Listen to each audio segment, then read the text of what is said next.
Okay, great. And we're live. So hello again and welcome to another Red Cloud webinar. My name is Kobe Kushner and I'm a mining analyst here at Red Cloud. Today we are joined by James and Jamie from ePower Resources. So Jamie Levine is the CEO. He's an economic geologist. I've come across his 43101s in the past. He is joined by James Cross, one of the co-founders of ePower Resources. So ePower is exploring for natural graphite, a topic that we have yet to really dive into in a webinar before. And so I think this warrants a little bit of an intro here. So graphite is not a commodity like gold is. There's flake graphite versus amorphous, natural versus synthetic, etc. The pricing equation is complex. Pricing depends on purity, shape, like size, and more. And there's different demand uses for it. There's the steel industry, and then there's the growing battery sector. So synthetic graphite is about twice the cost and is comparatively energy intensive. Natural graphite is cheaper, but there's always trade-offs. So demand for both synthetic and natural is well heated. Benchmark Mineral Intelligence put out a report recently on the number of new natural graphite mines needed. So they forecast that 97 average size mines will be needed to meet 2035 demand. That's more graphite mines needed than lithium mines, but it doesn't appear like graphite is getting near the same level of love as lithium. So I mentioned that there's flake graphite and amorphous. I believe we'll be focusing more on the flake graphite, which is about 60% of demand, and it's used as the anode material for lithium-ion batteries. In fact, graphite is the single largest component of lithium-ion batteries by weight, and each EV needs about 70 kilograms of graphite. Amorphous graphite is primarily used in the steel industry. So graphite is a very tight market. Over 80% is produced in China. And when, moving on to the assets, what to look out for. So when you're looking at drill results or resource grades for a graphite project, you'll notice that the grade is measured in percent CG, with CG standing for carbon and graphite. Higher grade deposits are maybe around 30% CG. Other deposits are closer to 10%. But grade might actually come secondary. It's the quality of the graphite that might matter more. ePower's goal is to delineate high quality flake graphite resources to service the growing EV sector, and it plans to do this in Quebec. So during today's webinar, James and Jamie are going to provide us with an overview and an outlook. As always, we do have to run through the fine print, so I'll give some disclosures here and then we'll get started. So during this webinar, forward-looking statements may be made. I would direct listeners to the forward-looking statements outlined on the company's corporate deck, which we will see momentarily. For Red Cloud Securities, Inc., I would highlight that this webinar is for information purposes only. It should not be considered a solicitation or recommendation to buy or sell securities. We note that this call does not consider the particular situation or needs of individual investors. Participants should rely on their own investigation and seek their own professional advice before investing. Please see our most recent research located on the Red Cloud website for specific disclosures. And with that, I'll now turn it over to the ePower team. Thanks, Kobe. Right here on the cover page, there you can see a couple of important statistics. Each electric vehicle battery requires 50 to 100 kilograms of graphite, and more than 80% of that graphite production comes from China. Skip ahead here. We formed ePower Resources back in late 2018 in order to seize a link in the battery supply chain. We looked at all the materials that make up an electric vehicle battery and wanted to seize a link in that supply chain somewhere in resources, because that's often the place where the supply chain is most overlooked. And, we looked at things like lithium, nickel, and cobalt, which everybody's looking at right now. But looking at it, we decided graphite was really the best material to be in order to seize a link in the battery supply chain because of the supply and demand situation. Kobe already talked a bit about graphite, the difference between amorphous and flake graphite. Amorphous graphite is a black powdery substance, a bit of an oily powder, and flake graphite looks like the rock you see there in the Now, flake graphite is more desirable for electric vehicle batteries because it has better properties of conductivity. The electricity travels through it a lot easier. The reason graphite forms the anode side of the battery, which is half of the battery, is graphite is extremely heat resistant and also highly conductive. So any electric vehicle battery is going to contain some amorphous graphite, which is like the graphite used in pencils, and some flake graphite, as you see in the picture there, as well as some synthetic graphite. Synthetic graphite is made by applying extreme heat to either petroleum coke or coal tar.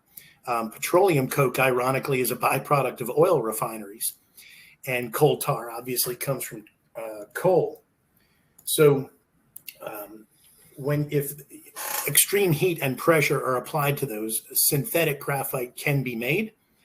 But what you're doing is using energy in order to simulate a metamorphic event. But with natural graphite in the ground, nature's already taken care of that metamorphic event, and you've got graphite. So it is much more expensive to make synthetic graphite, and you need a byproduct of either coal or an oil refinery. And the environmental impact of doing that is huge as well. If you look at the supply and demand factors behind, it says flake graphite, but really it's all graphite. A 50 kilowatt hour electric vehicle battery requires 100 kilos of graphite. And you compare that to 6 kilos of lithium or even 32 kilos of nickel. So there's a lot of graphite required for just one single battery. Another thing about the battery, we talk about electric vehicle batteries. You don't necessarily have to subscribe to the possibility that I'll be driving electric cars in 10 years to love the battery story.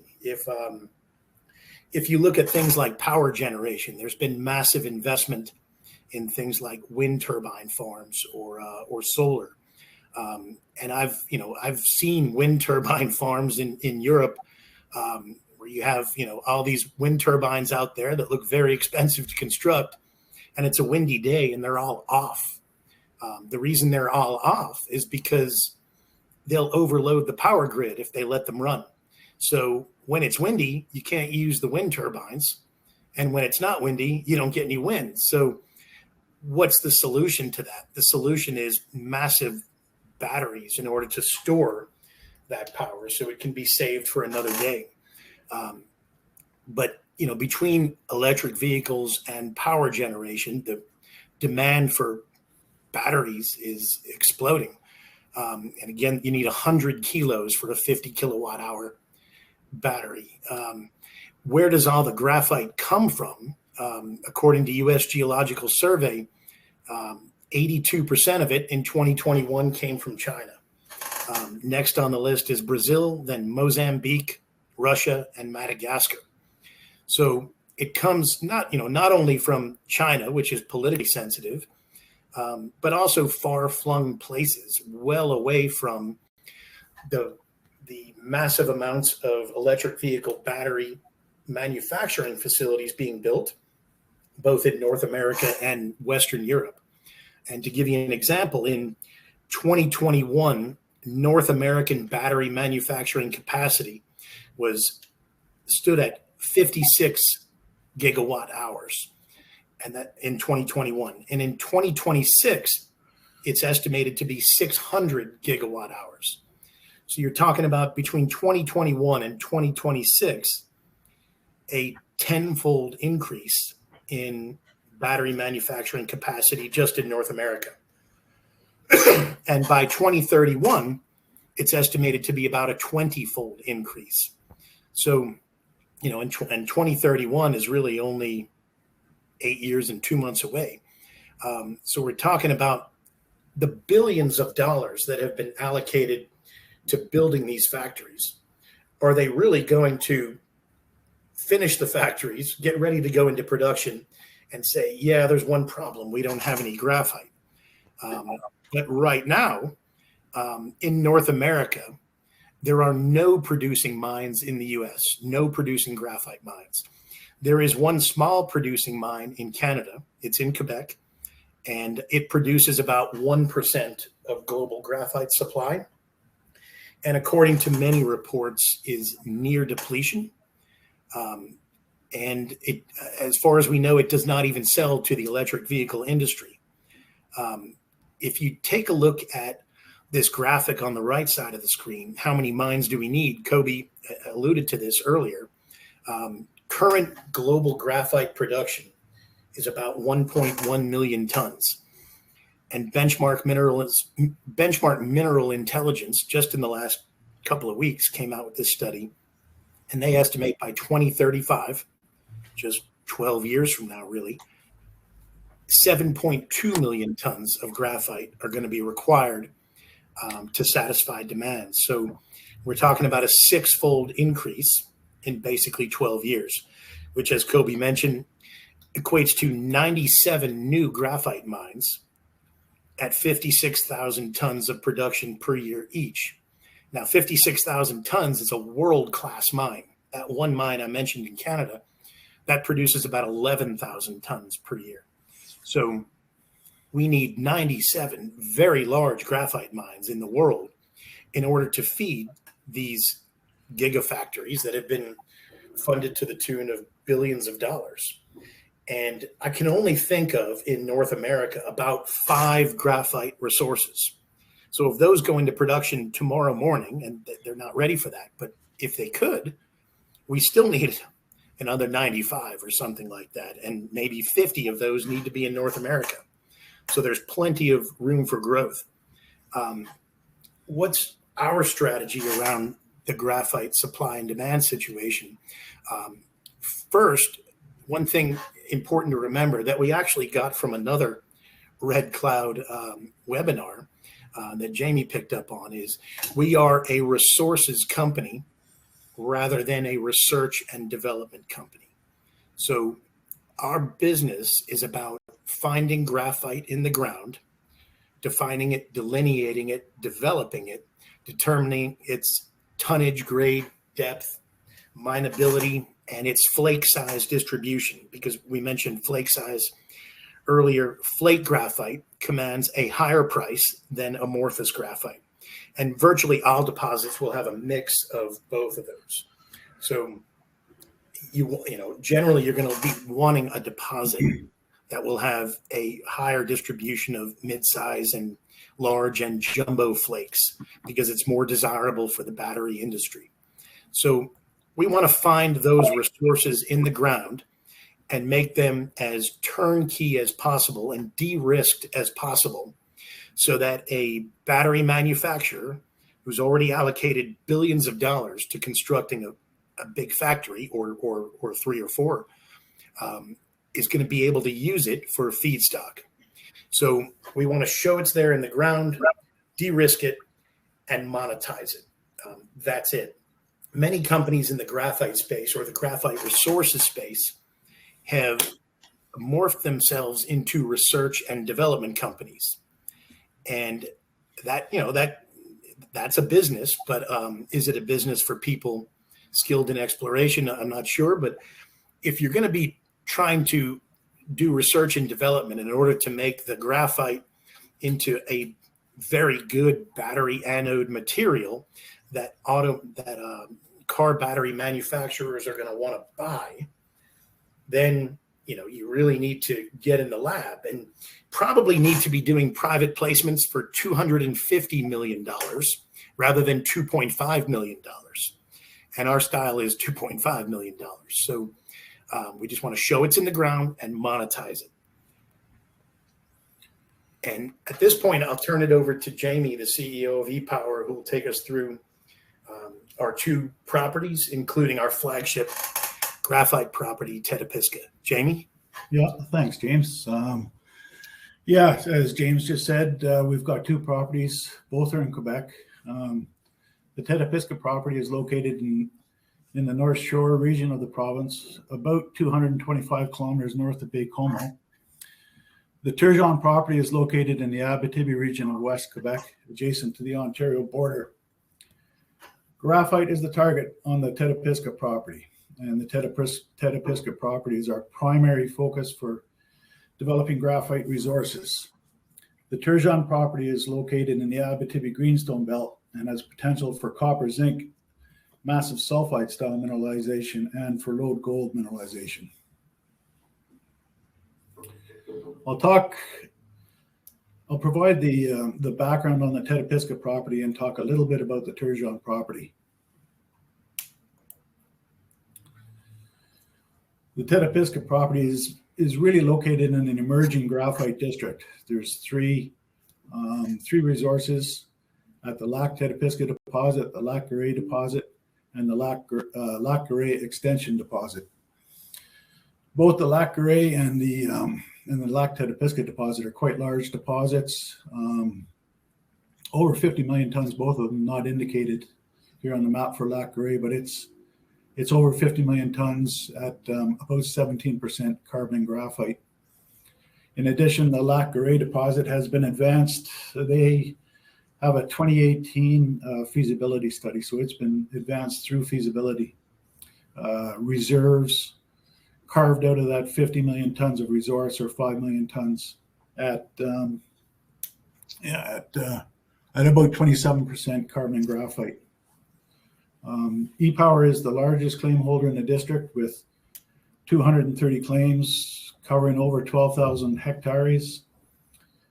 We acquired our original position in Tetepisca through a purchase agreement with some local prospectors. That's the area indicated here in red. It covers 52 of the 230 claims. And we acquired the rest of the property directly. All of the claims are 100% owned by E-Power. The original purchase from the prospectors is subject to a 1.5% royalty.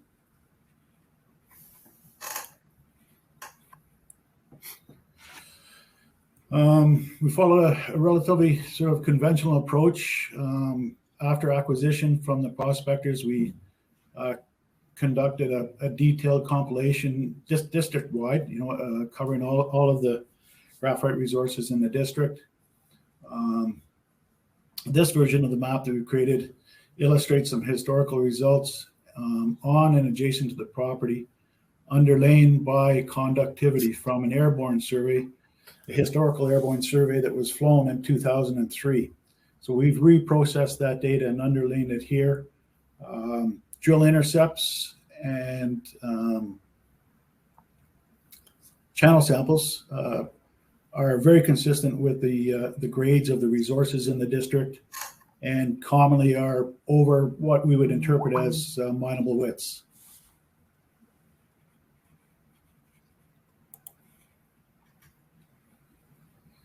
In 2019, was just after we acquired and did the deal for the original property in the winter of 2019, and upon completion of the compilation, we initiated a two-phase exploration program on the original claims. This illustrates some of the results we're highlighting here, both some historical results and the results of essentially what we've presented here are grab samples, but we're illustrating the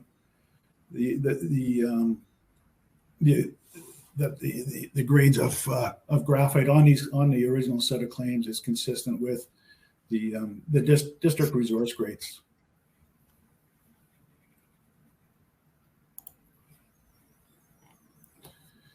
The outcomes of the compilation and the exploration work to date are really the springboard for going forward. They include graphite mineralization is hosted by the favorable unit. It's a metasedimentary unit, high-grade metamorphic unit. The graphite mineralization correlates directly with high conductivity from historical airborne survey conductivity surveys. We see that potentially economic true thicknesses have been realized from both our work and the historical work. The carbon and graphite grades are comparable, and most significantly, we did some work and we were able to establish that at all the sample locations that we hit in 2019 and actually subsequently in 2021 in a program we did, we recovered flake graphite. So this really forms the basis for us to recommend going forward and further investment in the property.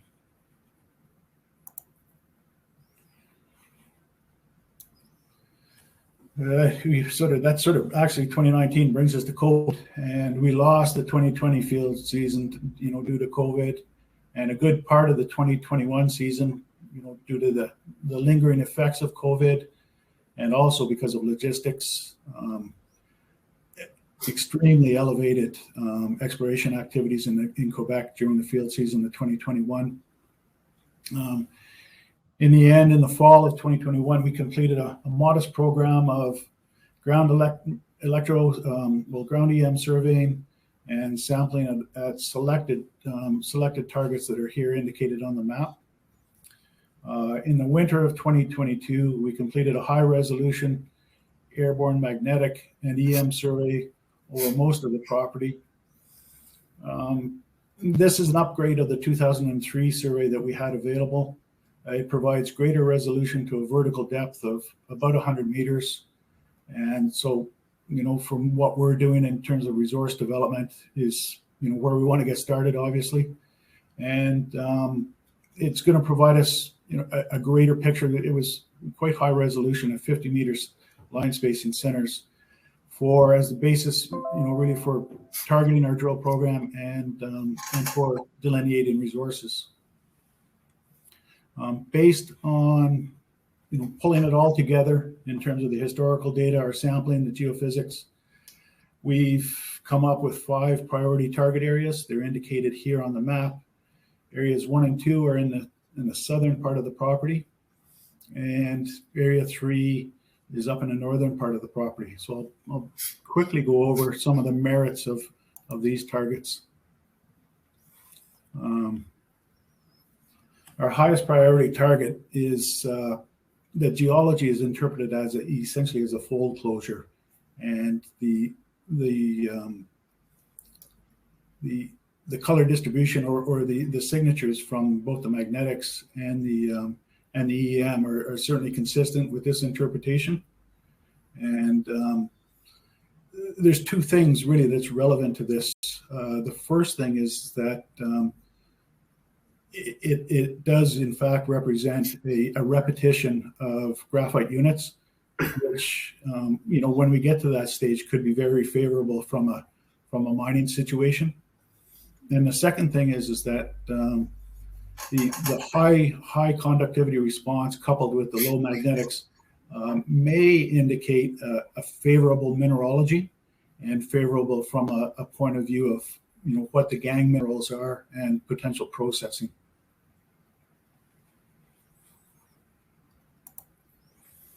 This is the same target, illustrates really just what I just said. It's historical data and illustrates the repetition of conductors and the widespread sampling. So it's a little bit fuzzy, but there are very commonly very high grade samples. Now these are grab samples, not indicative of any grade or not indicative of any tonnage or volume, but certainly indicative of the potential. And so this target, had this work done, but has not seen a drill hole, and so it's floated to the top as our primary target. Target number 2, priority number 2 is located just southeast of target 1, and it's a paired conductor, really, in about 7 kilometer strike length of conductivity in a sort of 2 parallel zones. And historical work here is very favorable. Very good carbon and graphite grades, very significant. Certainly, we can infer that everything is very vertical here. from the mapping being on the ground and from the geophysics, that everything is very vertical. So the channel samples are definitely indicative of some, at least, potential true widths. So, and again, this has not really been followed up to any extent either. So, this combined, the situation between the target 1 and target 2 provide, a lot of upside in a potential mining situation in the future. Target 3 is on the northern part of the property. Same situation really, where we have a coupled high conductivity, coupled with a low magnetics, and for the same reasons in terms of mineralogy and potential downstream processing. We're thinking and hoping that that is a real plus. The one thing about here, I've got indicated the Lac Garret deposit, and the Lac Garret deposit is hosted by the Nault Formation. And our interpretation is that our claims and our priority targets on the north part of the claims here is actually the Nault Formation. It hosts the Lac Garret deposit, but folded around a northeast trending axis with a higher magnetic core.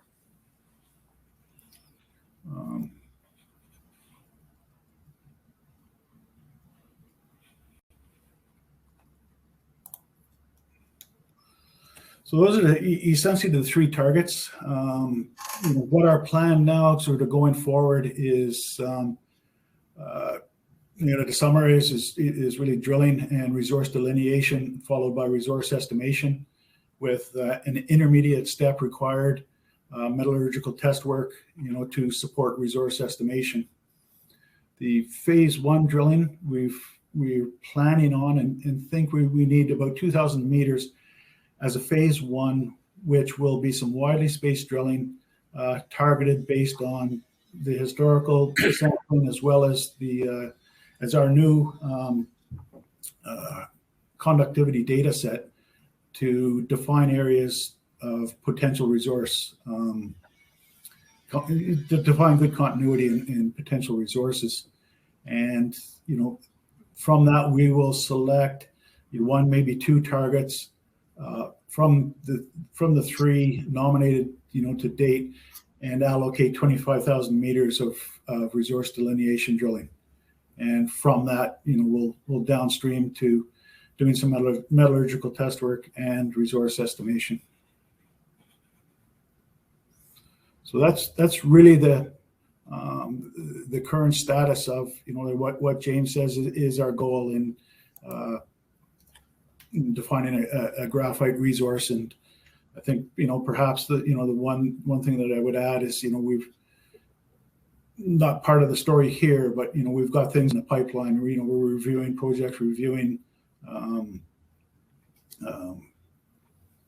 opportunities, both very early stage and sort of known occurrences as well, for getting in the pipeline for the repeat part of what James has talked about. So briefly, I'll just go over the Turgeon property. And again, Turgeon is not a core asset for us right now.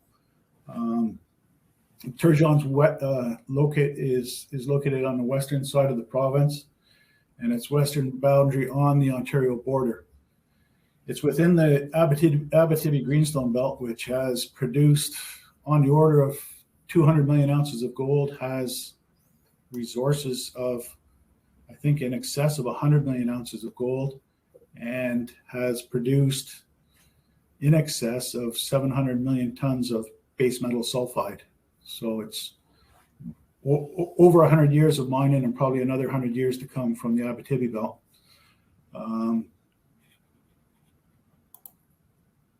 The property, the Turgeon property, is in an area that is virtually completely staked. Until the most recent times, it was extremely busy, especially during the field season of 2021.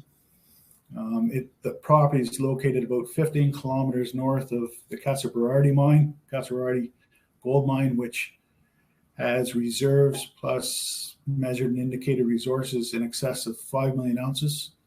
And it's about 25 kilometers southeast of Detour Lake, which has about in excess of 15 million ounces of gold reserve. And it's also just east or due west, about 25 kilometers due west of the past producing Selby mine, which produced about 53 million tons of base metal, copper, zinc with gold credits, massive sulfide.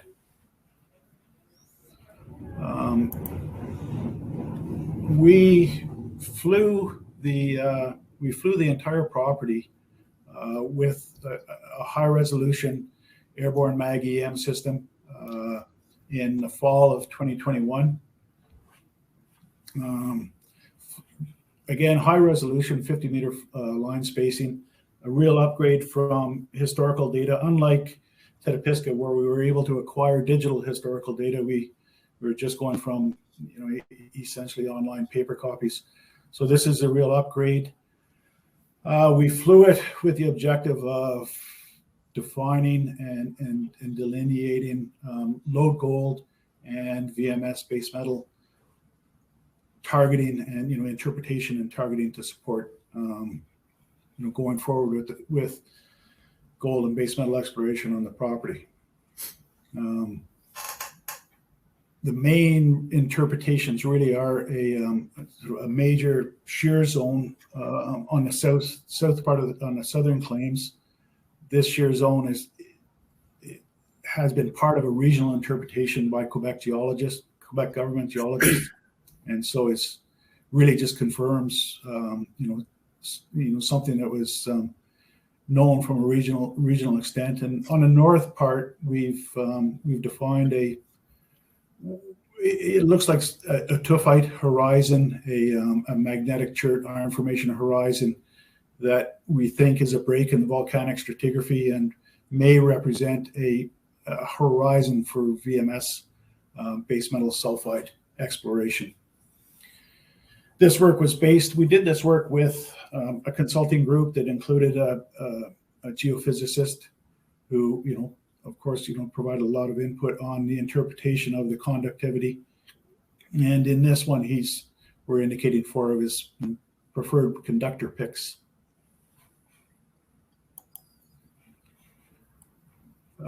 This is the same stuff really. It's the magnetics the 2021 magnetics inset on the regional public domain magnetics, and imposed on this are target areas for both VMS mineralization and low gold mineralization, and we can see the trend of target areas across the northern part of the claims. We've evaluated the graphite potential for the property.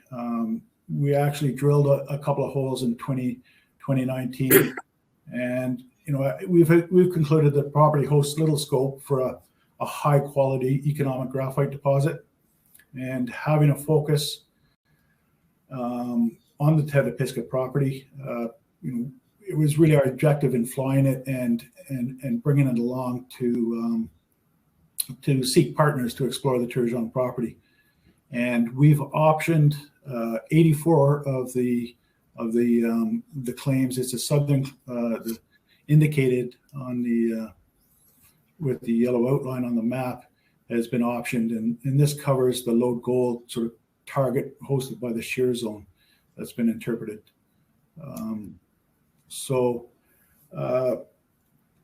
Yes, that's really all there is about Turgeon. It's a peripheral thing. All funds generated from anything we can realize through optioning the property will be funneled back into graphite development right now at Tetepisca and perhaps others in the future. I think that's all from the geology and technical side. James? Okay. As you know, we're in Quebec, And Quebec is a place that we've really grown to love. In 2020, the provincial government announced a $7 billion plan to support the battery industry from mine to market. And we have seen some small grants start to go out to some graphite-oriented companies. It's also positioned beautifully geographically because it's not far from the ports of Western Europe and has rail links to all the factories in North America. And we're about 250 kilometers north of Baie-Comeau, Quebec, which has port facilities and is the home of the largest grain elevator in North America, actually owned by Cargill. So it is a very convenient place to be, and it's an ultra modern highway up to maybe 50 kilometers from the property and logging roads thereafter. Another great thing about Quebec is when we put money in the ground, we generally get back about 35% of it in the form of a refundable tax credit from the government of Quebec. So it covers qualifying exploration expenses, which means things like drilling or sampling or geophysics. It doesn't include things like food for the crew while you're there. But all the money that basically goes into the ground, about 9 months later, we get a check back for 35% of that from the Quebec government. So we're essentially subsidized by the provincial government. I'll skip our board for the moment and come back to that. Our corporate structure is a very simple slide because at the moment we're a private company, but that's about to change. If you look at the shares on the bottom right of your screen, we have a little over 23 million shares outstanding and no options or warrants outstanding, and 373,000 restricted stock units. So you've got a fully diluted share structure of less than 23.5 million shares. And at the moment, we are, another thing about the share structure is our shares are held almost entirely by European shareholders. The battery story gained traction in Western Europe earlier than it has in North America. And this company, as a private company, has been funded by European investors. So I would say 90+% of the shareholders are European, and about 90% of the shares are in European hands, especially Sweden, Switzerland, Germany, and a few other countries.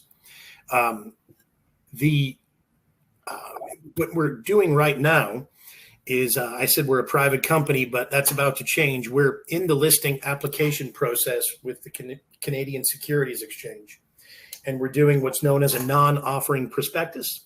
So the company already has enough money to go public, and we're filing an application to just list the shares. So the shares will be floated on the market, not concurrent with a raise of capital. So we anticipate that to be done around this time next month or the end of this month, call it 4 weeks. And soon after that, we plan to do a private placement in order to fund a serious exploration program on Tetepisca, as Jamie mentioned, to begin in the winter of 2023, which is only, not very far from now.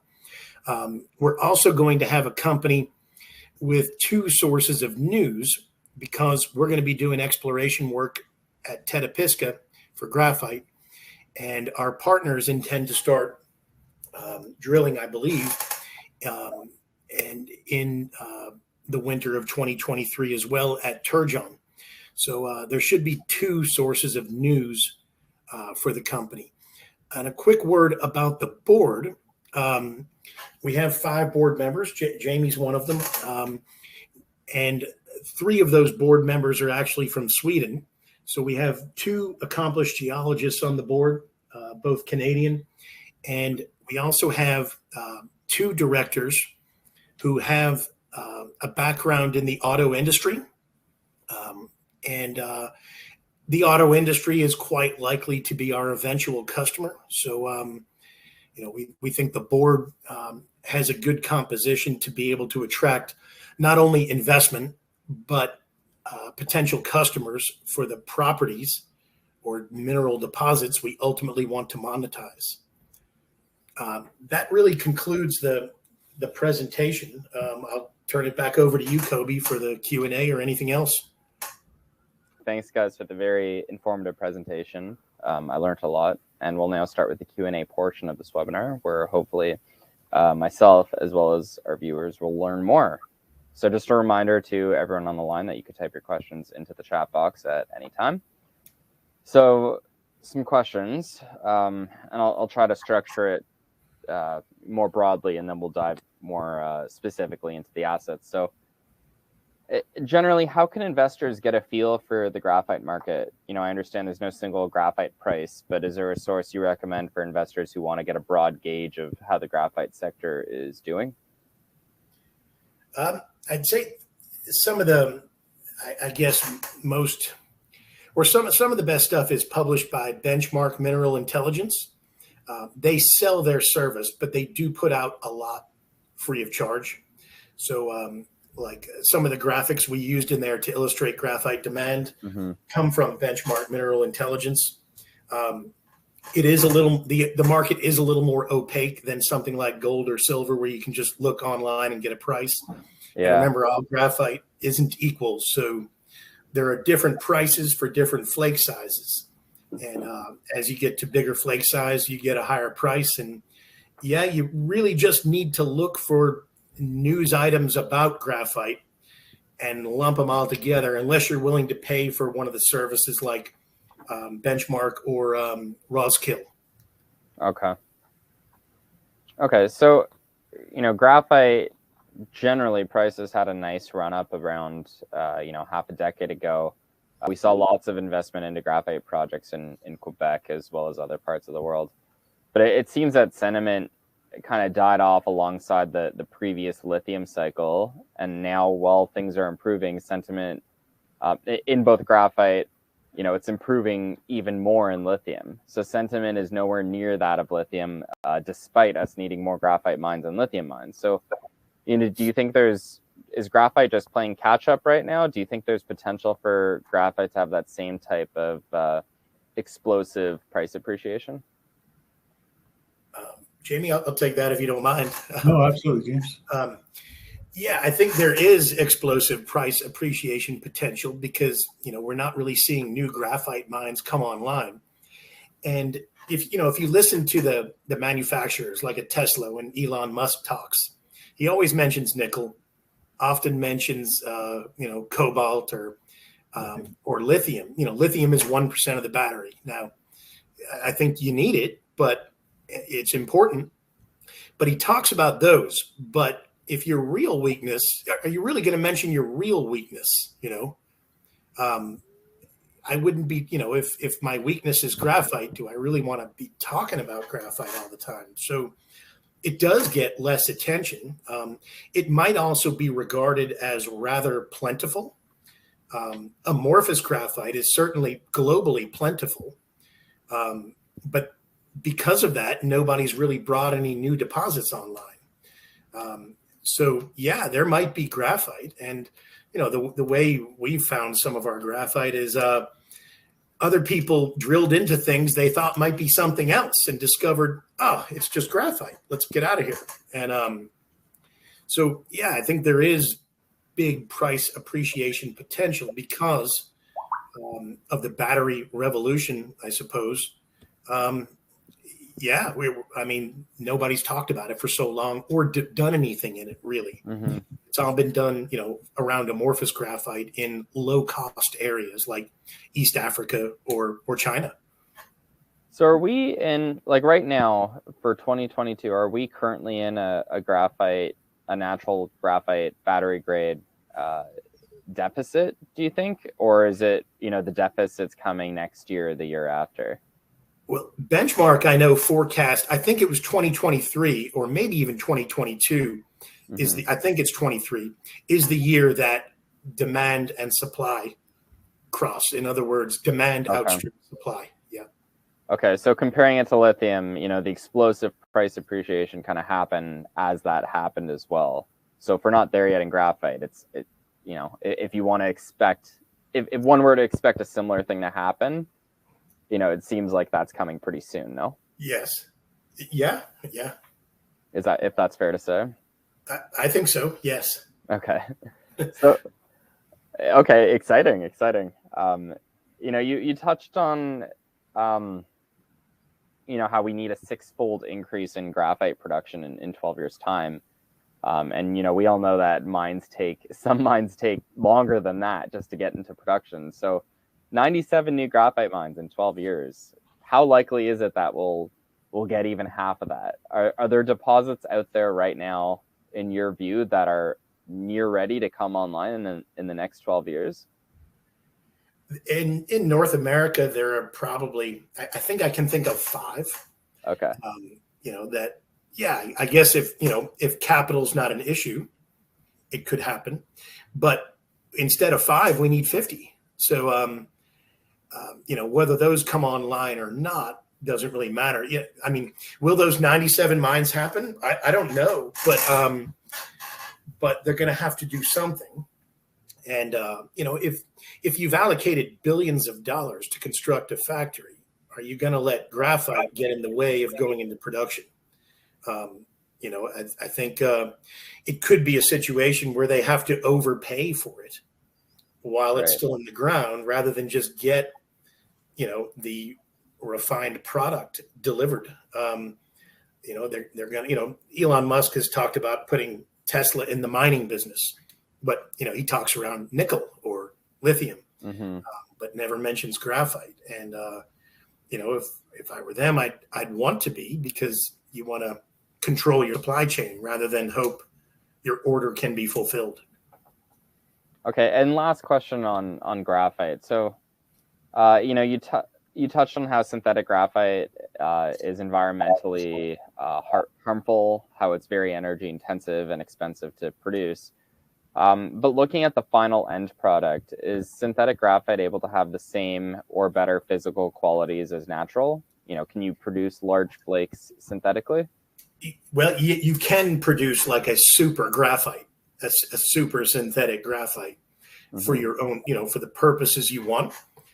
It's going to require a lot of energy. And at the moment, the batteries contain all 3, amorphous and flake, both natural graphite and synthetic graphite.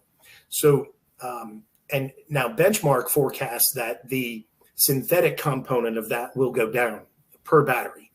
Now, they'll still need more synthetic graphite than they have today, but the amount per battery will go down. Right. Because, they're expecting more flake graphite production somehow.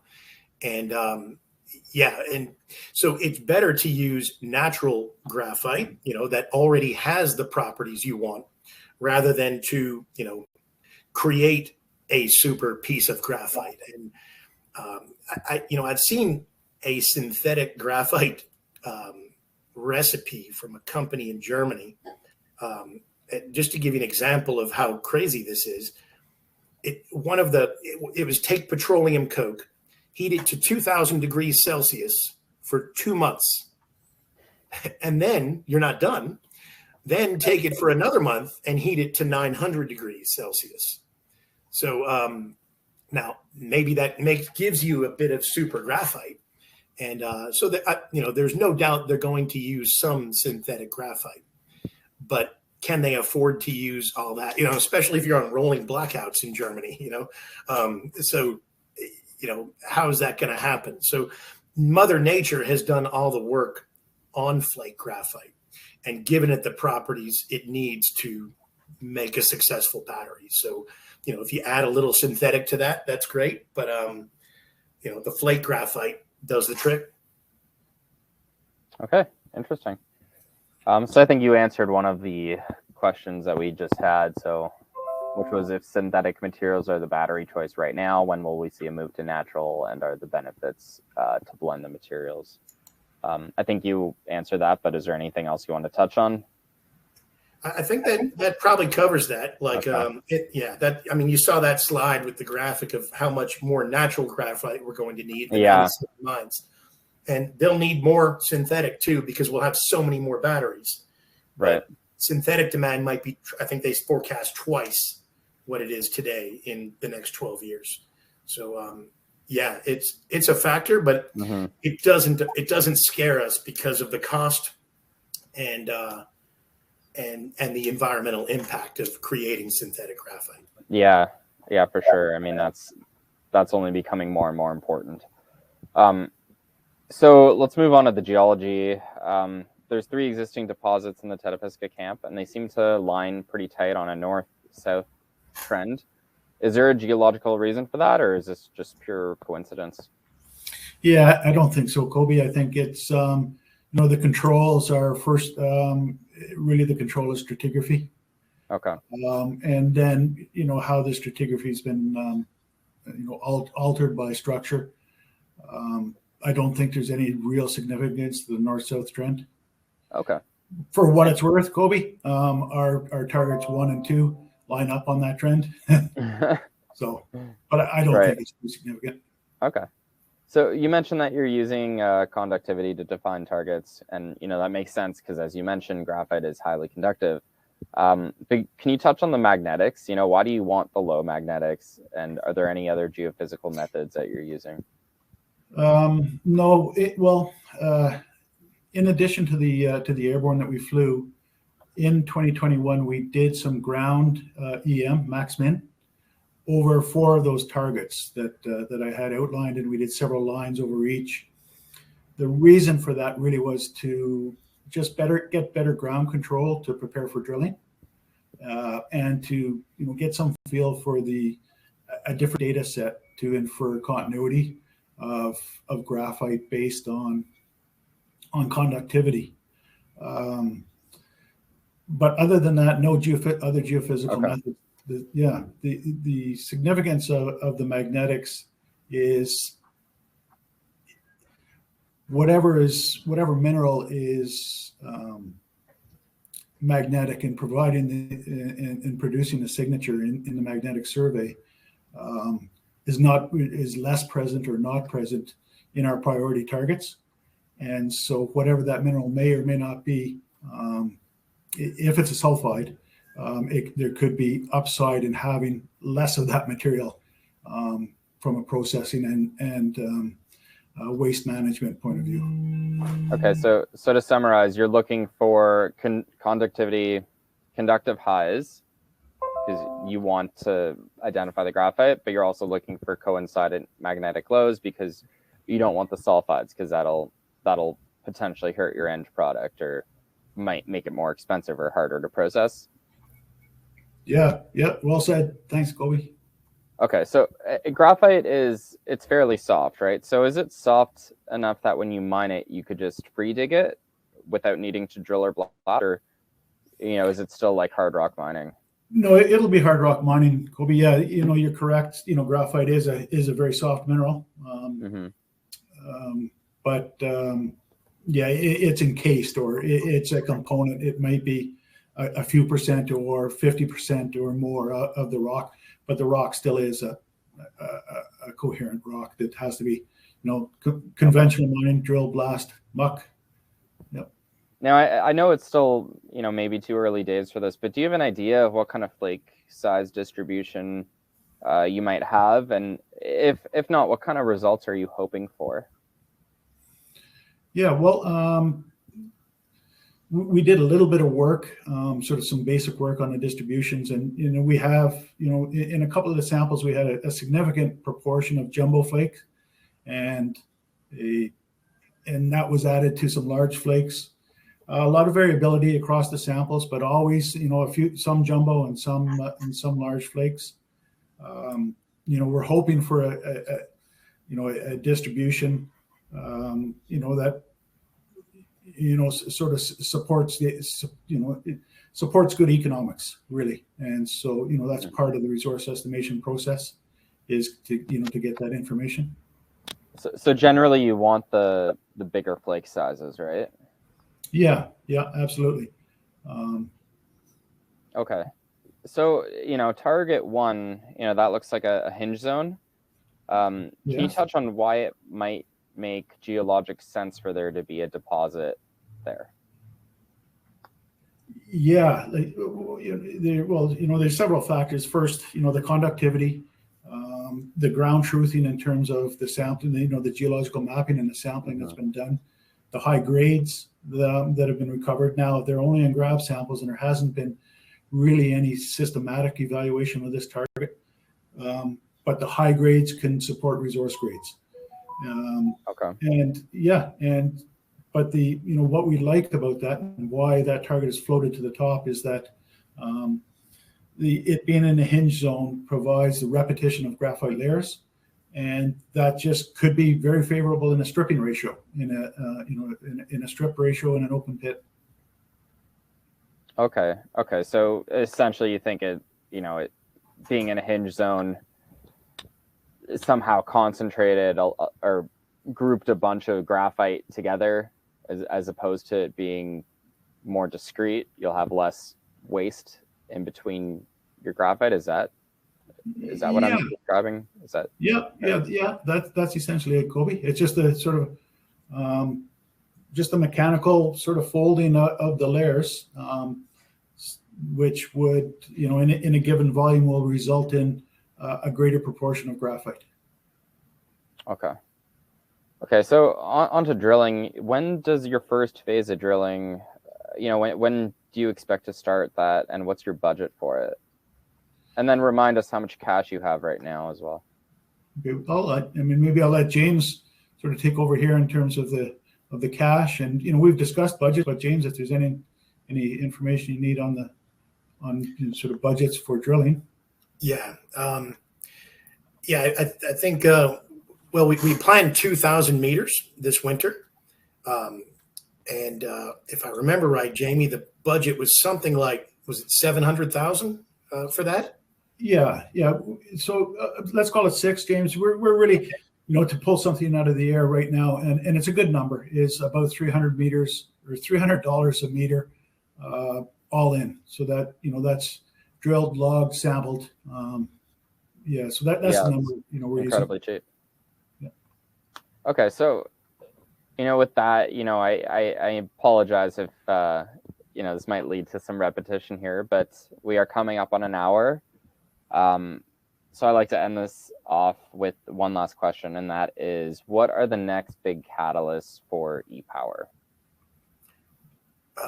Well, one is going public, floating the shares probably in 4 weeks, because we're already in the process and have been in it for a while.